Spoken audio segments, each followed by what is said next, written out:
Hey everyone, I'm Olivia Thompson. I'm 17, a senior in high school, and to say my life's been a whirlwind these past few years would be an understatement. 3 years ago, my world collapsed when I lost my mom to cancer. I thought nothing could hurt worse, but life had more surprises. Dad remarried faster than I expected, bringing Karen, my new stepmother, and her daughter Megan into the picture. I tried to be hopeful, new family, fresh start, right? Wrong. From day one, it was obvious Karen had her own vision for this so-called blended family. Megan instantly became the star of the show, the golden child. And me? I was practically invisible. Olivia, honey, we're having dinner at 6. Karen would remind me, knowing full well I had work or debate club. Sure, Karen. I'll try to make it, I'd say, already knowing I wouldn't. My job at the local bookstore and my school activities became my escape. Every night, I come home exhausted, only to find a cold plate of leftovers in the fridge. Meanwhile, the scent of Karen's freshly cooked dinner for Megan still filled the air. One night, I couldn't take it anymore. Dad, did you save any of the roast for me? I asked, hoping for a shred of consideration. He looked up from his laptop, puzzled. Oh, I thought you ate at work, sweetie. There's some leftover pasta in the fridge. I bit my lip, swallowing the hurt. Right, thanks. As I microwaved the stale pasta, I could hear Karen and Megan laughing together in the living room, probably sharing another inside joke. One I wasn't part of. Dad's barely around these days, always working late, completely oblivious to the tension suffocating our house. We used to be close, but now it's like we're strangers living under the same roof. He'd ask, "How was your day, Olivia?" without even looking up from his phone. Fine, I'd mutter, knowing he wasn't really listening. The worst part? Watching Karen dote on Megan like she's royalty, while I'm just an afterthought. Megan gets new clothes, the latest gadgets, home-cooked meals. I'm lucky if Karen remembers to grab my favorite cereal at the store. Mom, can we go shopping this weekend? Megan would ask, her voice dripping with sweetness. Of course, darling. We'll make a day of it, Karen would reply, never once acknowledging me. I tried talking to Dad about it, but he brushed me off. Olivia, you're overreacting. Karen's trying her best. Give her a chance. A chance? It's been 3 years of cold leftovers and colder shoulders. How many more chances does she need? So here I am, stuck in this house that doesn't feel like home anymore, counting down the days until graduation. My room has become my sanctuary, filled with memories of my mom and dreams of a future far away from this place. Sometimes I stare at old family photos and wonder how things would be if Mom were still here. Would she see through Karen's act? Would she stand up for me? But there's no use dwelling on what ifs. For now, I just have to survive, one cold meal at a time. This isn't the family I wanted, but it's the one I've got. Someday, I'll have my own life, my own rules. No more leftovers. No more being treated like I don't exist. Until then, I'll keep working, studying, and dreaming of a future where I'm more than an afterthought. Because one thing's for sure, I'm done settling for scraps in my meals and in my life. But then came the final straw. I couldn't believe my eyes when I saw it, a Nordstrom receipt tucked into Karen's purse. $500 for a dress, for Megan. My blood boiled as I remembered Dad handing Karen money for groceries just yesterday. What are you doing in my room? Karen's voice sliced through my shock. I spun around, clutching the receipt. Where's the food, Karen? Dad gave you money for groceries, not designer clothes. Her face twisted into an ugly sneer. Mind your own business, you ungrateful brat. Your father works hard to provide for this family. This family? You mean you and Megan? I'm eating ramen while she's getting $500 dresses. I snapped. Karen ripped the receipt from my hand. Get out of my room. Now. I stormed out, slamming the door behind me, my hands shaking as I texted Zoe, "Need to talk. Meet me at the park."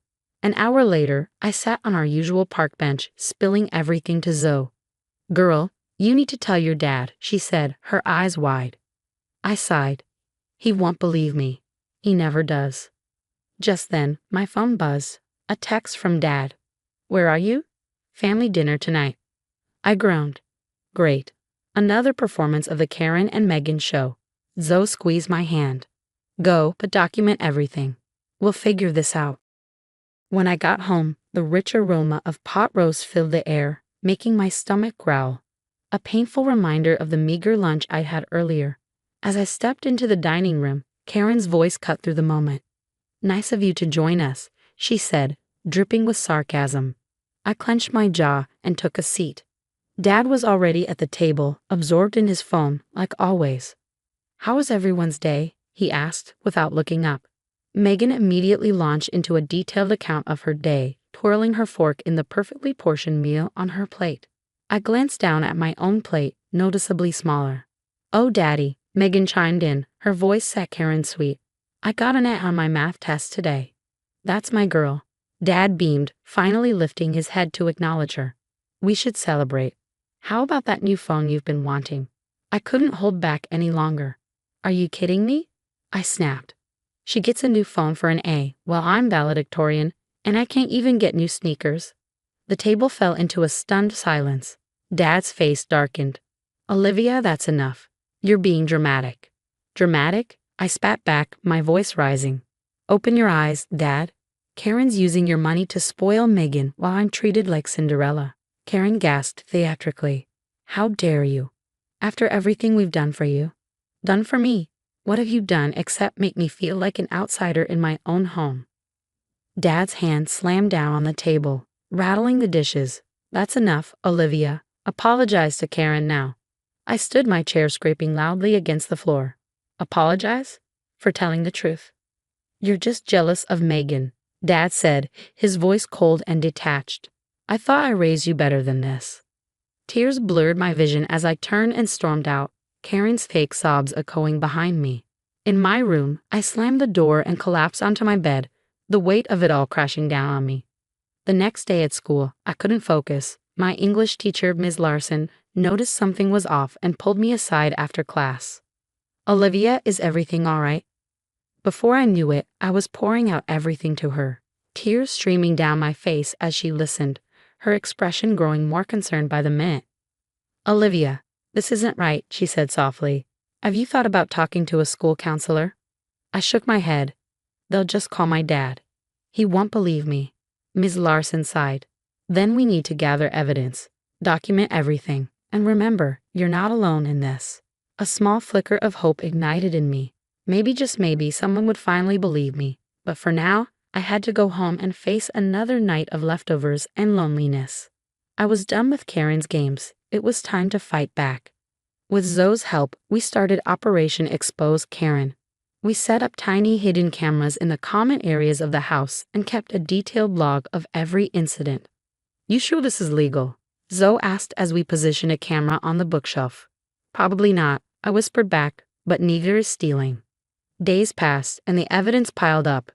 Karen accidentally spilling bleach on my favorite sweater, Megan bragging about her new iPhone while I struggled with a cracked screen, and the kicker, Karen's hushed phone calls moving money from our family account into her personal one. Meanwhile, I threw myself into school. When I won the state writing competition, I thought maybe, just maybe, Dad would notice. "Congrats, sweetie," he said, barely glancing up from his laptop. But someone else did notice. Sarah Chen, a local journalist, reached out to me after reading one of my essays. "Your story about family dynamics was powerful," she said over coffee. "Have you thought about pursuing journalism?" For the first time in months, I felt truly seen. "I'm applying to colleges now," I told her. "Journalism is definitely on the list." Her eyes lit up. "Keep in touch. I might have an internship opportunity for you." At home, though, things were only getting worse. One night, I overheard Karen and Megan in the kitchen. "Mom, why do we even keep her around?" Megan whined. Karen's laugh was cold. "Don't worry, sweetie. Once she turns 18, we'll make sure she's out of our hair for good." My blood ran cold. I had to get out of there. The next day, I was in my room, filling out college applications, when I heard a crash from the hallway. Rushing out, I found Karen standing over the shattered remains of my mom's photo album. "Oops," she said, smirking. "Accidents happen." Something inside me snapped. "You did that on purpose." I screamed, dropping to my knees to gather the scattered photos. "Prove it," Karen sneered. Just then, Dad walked in. "What's going on here?" Through my tears, I explained everything. To my shock, Karen didn't even bother to deny it. "It's just some old photos, Jack." She's overreacting, as usual. I looked at Dad, praying he'd finally see the truth. His face was unreadable. Karen, we need to talk, he said quietly. Olivia, go to your room. I went, but not before grabbing my hidden camera from the bookshelf. Hours later, Dad knocked on my door. His eyes were red. Olivia, I am so sorry. I had no idea. I handed him my phone, showing him the videos, the logs, everything. I should have believed you, he said, his voice breaking. What happens now? I asked, barely daring to hope. Dad took a deep breath. Karen and Megan are leaving. I've already called a lawyer. Relief washed over me, but the victory was tinged with sadness. How had it come to this? As Dad hugged me, I realized this wasn't the end but a new beginning. I had colleges to apply to, a potential internship to pursue, and a relationship with my father to rebuild. For the first time in years, I could breathe again. The war was over, and I had won, but the real victory was finally being heard. The next morning, I woke to raised voices downstairs. I crept to the top of the stairs and listened. How could you do this, Karen? To my daughter, to our family? Your daughter. Karen shot back. What about Megan? You've never treated her like your own. I gave you both everything, Dad said, his voice tight with anger. And you stole from us. You manipulated me. There was a loud crash, followed by Karen's shrill voice. This is all Olivia's fault. She's turned you against us. No, Karen, you did that all on your own. The argument raged on, but I'd heard enough. Retreating to my room, I felt a strange mix of relief and anxiety swirling in my stomach. Days passed in a blur. Karen and Megan moved out, leaving behind a house that felt emptier, but freer too. Dad threw himself into making amends, but years of neglect weren't going to be fixed overnight. I'm so sorry, Olivia, he'd say, his voice heavy with regret. I should have seen it sooner. I'd nod, not quite ready to forgive, but willing to try. Then came the day Sarah's article was published. Family Secrets. A daughter's fight for justice was splashed across the front page of the local paper. My story, our story, was laid bare for all to see. The community reaction was swift. People I'd known my whole life looked at me differently, some with pity, others with admiration. Karen and Megan became pariahs almost overnight. Did you hear? Karen's been fired from the bank, Zoe whispered during lunch. Apparently, she'd been embezzling there too. I should have felt vindicated, but mostly, I just felt tired. I just wanted to be over, I told her. But it wasn't quite over.